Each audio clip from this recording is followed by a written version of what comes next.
દક્ષિણ આફ્રિકામાં ચાલી રહ્યો છે ફૂટબોલનો મહાકુંભ, પણ અમદાવાદમાં કંઈક અલગ જ મેચ યોજાઈ। ફૂટબોલના ક્રેઝી અમદાવાદીઓએ એક ખાસ મેચ યોજી, જેમાં હતા દર્દની દવા કરનારા અને સંશોધન ક્ષેત્રના નામી લોકો।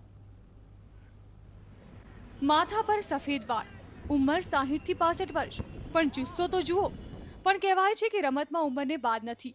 60 થી વધુના આધેડનો જુસ્સો યુવાનોને શરમાવે તેવો છે, કારણ કે તેમની પ્રતિસ્પર્ધી ટીમ છે નવજુવાનિયાઓની। આ ખેલાડીઓમાંથી કોઈ છે તબીબ તો કોઈ છે વૈજ્ઞાનિક।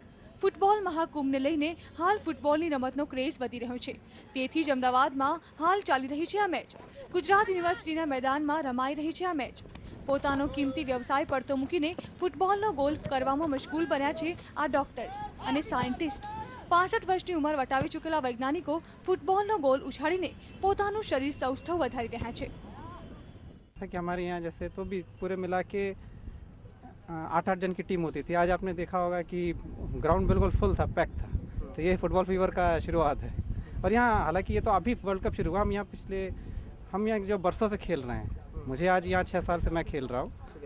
ફૂટબોલની જે ગેમ છે ને એ તે પૂરો સ્ટેમિનો માપી લે છે અને એટલું રમવાથી છે ને શરીરમાંના જે પોઈઝન્સ હોય એ દૂર થઈ જાય, એટલે નિરોગી રહેવા માટે ખરેખર એક ફૂટબોલ એક સારું માધ્યમ ગણાય।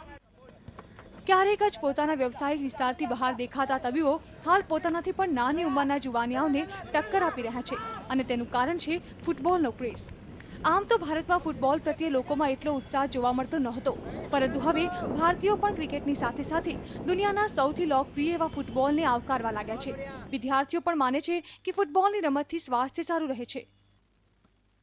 અમે અહીંયા જ્યારે બી રમીએ છીએ ત્યારે અમે બધા મિક્સ થઈને રમીએ છીએ। અમે સિનિયર્સ બી હોય છે અને જુનિયર્સ બી હોય છે। અહીંયા 66 યર્સના બી રમે